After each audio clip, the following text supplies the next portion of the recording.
attempt to adjust your dial. Ba-da-bum-bum-bum. It's your boy Big Vern. This is App Stupid, the fastest growing sports and entertainment show on these YouTube streets. You're welcome. Holla at us. Shout out to everybody who's been rocking with us here in the App Stupid Studios on a beautiful Tuesday morning here in the Midwest. If you're just joining us for the first time, welcome. We talk some Jets football. The Jets stink. No more excuses for Aaron Rodgers. At this point, he needs to retire with dignity. I mean, he's 2-6 right now. If he finishes this season with a losing record, it may tarnish his legacy. If that's what we want to call it.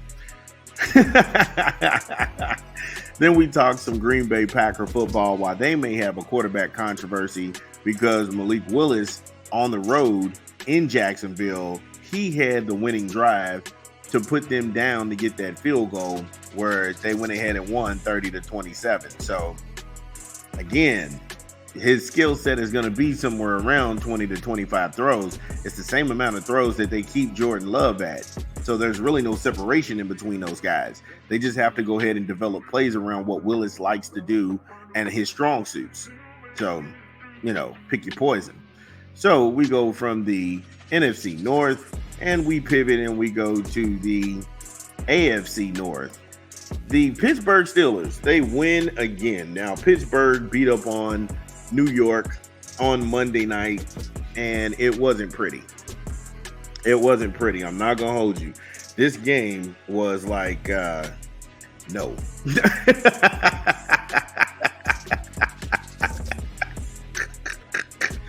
This game didn't get going until the second half because I'm flipping. I'm watching Boston on the 4 screens and ESPN. So I'm watching Boston. I'm watching the Bucks. And then I'm flipping back. I'm like, okay, let me see what's going on the Steeler game. And I'm like, wow, okay, nothing going on. Let me go back to the NBA. So I'm double dutching. I'm double dutching, so to say. But New York is an abject failure. New York is an abject failure. And I don't know where you go with New York when you look at how are they going to be competitive in the NFC East when they have 11 penalties for 65 yards on the road. You got fumbles, you have interceptions. These guys held on to the ball for 30 minutes and 42 seconds and only scored 18 points. They only scored 18 points in that third down conversion where they had to get to that first down, put behind the 8 ball 15 times. They only converted 5. I don't see enough from the New York Giants to think that these guys can get it done. Daniel Jones he's reduced to stat stuffing. Mr. Tapioca pudding in shoulder pads. He never belonged in the first place.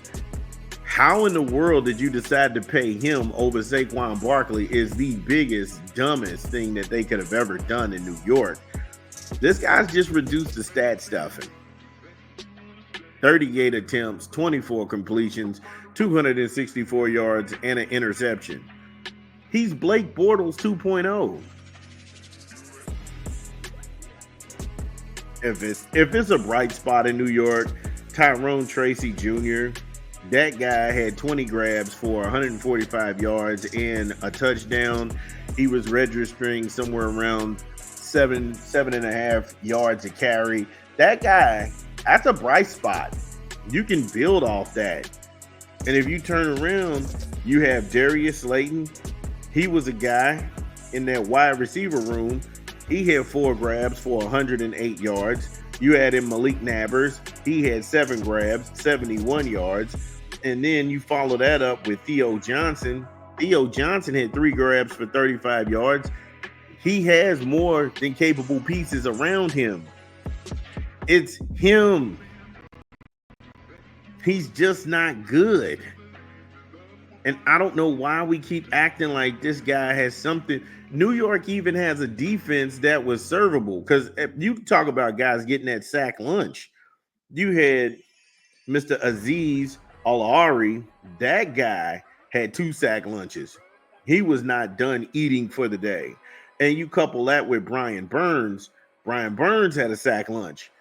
And now you're thinking to yourself, well, wait a minute. If you have these weapons on offense and you have a serviceable defense, why didn't you win this game?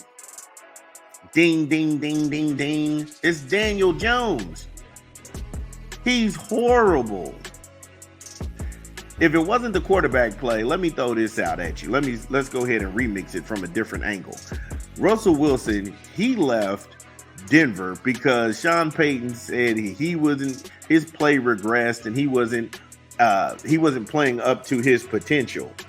Under Mike Tomlin, Russell Wilson last night, 20 of 28. That's very efficient. 278 yards and a touchdown. He also pulled it down. He called his number 3 times and got 7 yards out of it. Of course, Russell Wilson is an older quarterback. He's almost been in the NFL for a dime, so you're not expecting this dude to be Lamar Jackson 2.0. But what I'm sitting here saying is he's playing efficient football. He's scoring touchdowns. He's actually prolonging drives. And Mike Tomlin is able to get that out of him. How come Peyton couldn't get that out of him? Because Sean Payton's a bad coach. Brian Daboll's a bad coach. Nobody's going to get that kind of production out of Daniel Jones. You can limit his throws, you can bench him, you can get rid of him, but at the same time, you better get rid of him before you get fired. Give me a quick 20 from an unofficial sponsor of the show. This is Big Vern. Drop the spot. I'm loving it. Order online, download the app, or visit the good folks at your local McDonald's. McDonald's, I'm loving it. There are deals if you're on the app right now. There's 50% off of a 10-piece chicken nugget. You can get that deal right now, valid one time a day. Also, if you're looking for something like a burger of sorts, there's 40% off a cheeseburger or a double cheeseburger. Now, this is included with tax, and that is valid for one a day. So many more items to choose from. All good. This is McDonald's. Da-da-da-da-da. I'm loving it. At McDonald's, make sure you get it for your breakfast, lunch, and dinner. McDonald's, I'm loving it. Nah, break that up.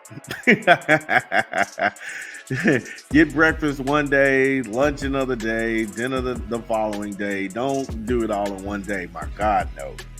All right, so like I told you, I'm not going to hold you. This game was hard to watch. In the first half of this game was just football.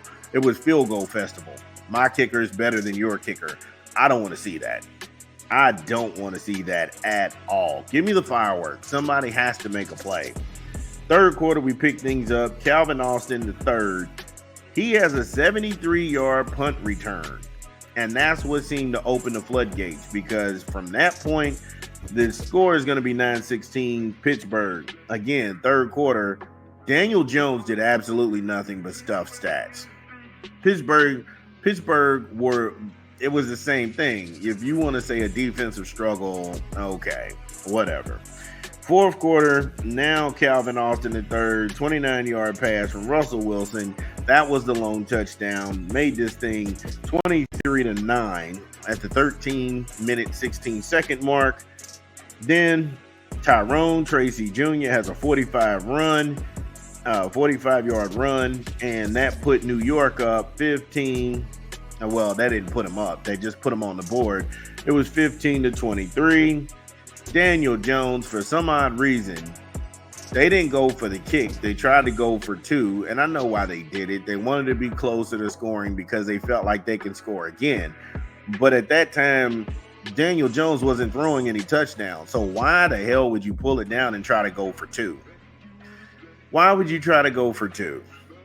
And this kid hasn't thrown a touchdown all game. We're in the fourth quarter when it happens. Why didn't you just play regular football and kick the field goal? You kick the field goal, this thing is 16-23. And so if I have to give my team a chance to actually tie this game, we're on the road in hostile territory. Why not do this so we can actually make it into overtime, and then we can fight it out that way? Again, Brian Daboll is a horrible coach. But predictable, Daniel Jones, he misses the field goal. The extra point, the 2-point conversion, he missed that. So now you're stuck, 15-23. Russell Wilson leads a drive, takes the guys downfield, and there's a 27-yard field goal from Chris Boswell. This thing is now 15-26. New York running out of time on the road, having a bad game, and Greg Joseph has a 48-yard field goal for his troubles, and that's what you got, 18-26. Mike Tomlin should be coach of the decade because he went to the playoffs with absolutely no quarterback room last year. Between Pickens and Trubisky, it was bad. He's got a serviceable Russell Wilson. He's got a serviceable Justin Fields. And right now, when you look at it, the Steelers are 6-2. They sit atop of the AFC North. They have a better record right now than Baltimore. They have a better record than Cleveland. Everybody's got a better record than Cleveland. They've got a better record than Cincinnati. And don't be surprised if this guy is in the playoff hunt picture in another 3 weeks when we sit down and we review at week 11. Hey, look, the Pittsburgh Steelers could be one of those teams that could have a lock seating. We'll just, like I said, we'll see. We'll see. I could be wrong. Steel City, let me know. Let me know. Are you happy with the way things have turned out so far? And how far do you think the Steelers can go? It's your boy, Big Vern.